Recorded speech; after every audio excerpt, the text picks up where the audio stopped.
আমাৰ ফলাফল এবাৰ যথেষ্ট আশানুৰূপ হৈছে। ধৰক আমাৰ 98% আমাৰ পাছ কৰিছে। দুই এজন ষ্টুডেণ্টে কি হৈছে পৰীক্ষা ধৰক শাৰীৰিক অসুস্থতাৰ কাৰণে এপিয়াৰ হ'ব পৰা নাই। এনেই ৰিজাল্ট আমাৰ যথেষ্ট ভাল হৈছে। যদি স্থান দিয়াহেঁতেন কেইবাজন ছাত্ৰ ছাত্ৰী স্থান পাবলৈ সক্ষম হ'লহেঁতেন। আৰু এইবাৰতো কাউন্সিলে যিহেতু স্থান দিয়া নাই, মই ভাবোঁ সিদ্ধান্তটো শুদ্ধ সিদ্ধান্তই। কাৰণ স্থান দিলে কি হয়, স্থান পোৱা ছাত্ৰ ছাত্ৰীসকলৰ মনটো ভাল লাগে, ন' ডাউট। কিন্তু বাকী ষ্টুডেণ্টখিনি যিখিনি থাকে 1-2 নম্বৰ কাৰণে স্থান নাপায়, তেওঁলোকৰ মনটো ভাঙি যায়। গতিকে এই সিদ্ধান্ত শুদ্ধ সিদ্ধান্ত।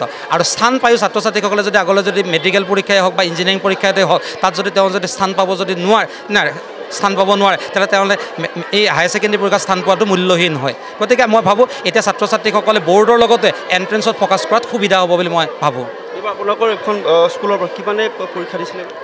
আমাৰ টোটেল যিমান পৰীক্ষাৰ্থী দিছিলে, মই পাৰ্চেণ্টেজটো কৈছোঁ আপোনাৰ 97.5% আমাৰ উত্তীৰ্ণ হৈছে। এই যিটো সিদ্ধান্ত, চৰকাৰৰ যিটো সিদ্ধান্ত এইবাৰ তেওঁলোকে ব্যৱস্থা গ্ৰহণ কৰিছে যে স্থান দিয়া নাই, ফলাফল এটা দিছে, এই সিদ্ধান্তটো লৈ সকলো সুখী? দেখাততো আমি বাকী ইমান সুখী হয় নাজানো, কিন্তু মই যথেষ্ট সুখী, ৰিজাল্টটোক লৈ মই সুখী হৈছোঁ। আৰু এবাৰ এটা কথা ভাল লাগিছে, আমাৰ 2টা ছাবজেক্টত ষ্টেট হাইজো আহিছে। কম্পিউটাৰ ছায়েন্সত ষ্টেট হাইজ পাইছে আৰু বিহু 2টা ছাবজেক্টত আমাৰ ষ্টেট হাইজ আহিছে। এবাৰ স্থান দিয়া নাই, কিন্তু ফলাফল ভাল হৈছে। কনচেপ্ট কেনেকুৱা লাগিছে? মানে ভালে লাগিছে, কিন্তু স্থানটো দিব লাগিছিলে, তেতিয়া বেছি ভাল লাগিলে হয়। স্থান দিয়াটো স্থান দিয়াতে ভাল লাগিলে। মোৰ লগত আৰু আছে কেনেকুৱা লাগিছে? যোনখন স্কুলত পঢ়া সেইখন স্কুলে 100% এবাৰ ফলাফল লাভ কৰিবলৈ সক্ষম হৈছে। কেনেকুৱা লাগিছে? বহুত বেছি ভাল লাগিছে আৰু আগলৈকে এনেকুৱা ভাল কৰি থাকক, সেইটোৱে আশা কৰোঁ। ভাল লাগিছে, ৰিজাল্টটো গম পাই খুবেই ভাল লাগিছে। কি কৈছে? ভাল লাগিছে, ভাল লাগিছে কলেজৰ ৰিজাল্ট পাই, আৰু ভাল হওক তাকে আশা কৰিলোঁ। স্থান নাই তথাপিতো ভাল লাগিছে? ভাল লাগিছে। মই এবাৰ ফাৰ্ষ্ট ইয়েৰ। আমাৰ ফলাফল এবাৰ যথেষ্ট আশানুৰূপ হৈছে। ধৰক আমাৰ 98% আমাৰ পাছ কৰিছে। 2 এজন ষ্টুডেণ্টে কি হৈছে পৰীক্ষা ধৰক শাৰীৰিক অসুস্থতাৰ কাৰণে এপিয়াৰ হ'ব পৰা নাই। এনেই ৰিজাল্ট আমাৰ যথেষ্ট ভাল হৈছে। যদি স্থান দিয়াহেঁতেন কেইবাজন ছাত্ৰ ছাত্ৰী স্থান পাবলৈ সক্ষম হ'লহেঁতেন। আৰু এইবাৰতো কাউন্সিলে যিহেতু স্থান দিয়া নাই, মই ভাবোঁ সিদ্ধান্তটো শুদ্ধ সিদ্ধান্তই। কাৰণ স্থান দিলে কি হয়, স্থান পোৱা ছাত্ৰ ছাত্ৰীসকলৰ মনটো ভাল লাগে, ন' ডাউট। কিন্তু বাকী ষ্টুডেণ্টখিনি যিখিনি থাকে 1-2 নম্বৰ কাৰণে স্থান নাপায়, তেওঁলোকৰ মনটো ভাঙি যায়। গতিকে এই সিদ্ধান্ত শুদ্ধ সিদ্ধান্ত।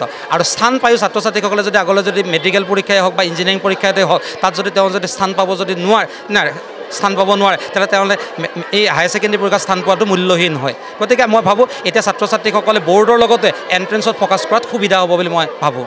এইবাৰ আপোনালোকৰ এখন স্কুলৰ পৰা কিমানে পৰীক্ষা দিছিলে? আমাৰ টোটেল যিমান পৰীক্ষাৰ্থী দিছিলে, মই পাৰ্চেণ্টেজটো কৈছোঁ আপোনাৰ 97.5% আমাৰ উত্তীৰ্ণ হৈছে।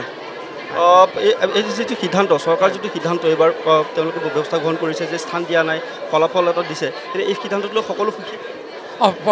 দেখাততো আমি বাকী ইমান সুখী হয় নাজানো, কিন্তু মই যথেষ্ট সুখী, ৰিজাল্টটোক লৈ মই সুখী হৈছোঁ। আৰু এবাৰ এটা কথা ভাল লাগিছে, আমাৰ 2টা ছাবজেক্টত ষ্টেট হাইজো আহিছে। কম্পিউটাৰ ছায়েন্সত ষ্টেট হাইজ পাইছে আৰু বিহু 2টা ছাবজেক্টত আমাৰ ষ্টেট হাইজ আহিছে।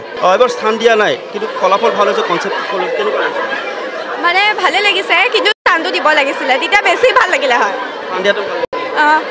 স্থান দিয়াতে ভাল লাগিলে। মোৰ লগত আৰু আছে কেনেকুৱা লাগিছে? যোনখন স্কুলত পঢ়া সেইখন স্কুলে 100% এবাৰ ফলাফল লাভ কৰিবলৈ সক্ষম হৈছে। কেনেকুৱা লাগিছে?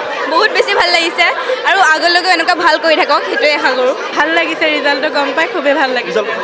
কি কৈছে? ভাল লাগিছে, ভাল লাগিছে কলেজৰ ৰিজাল্ট পাই, আৰু ভাল হওক তাকে আশা কৰিলোঁ। স্থান নাই তথাপিতো ভাল লাগিছে? ভাল লাগিছে। মই এবাৰ ফাৰ্ষ্ট ইয়েৰ।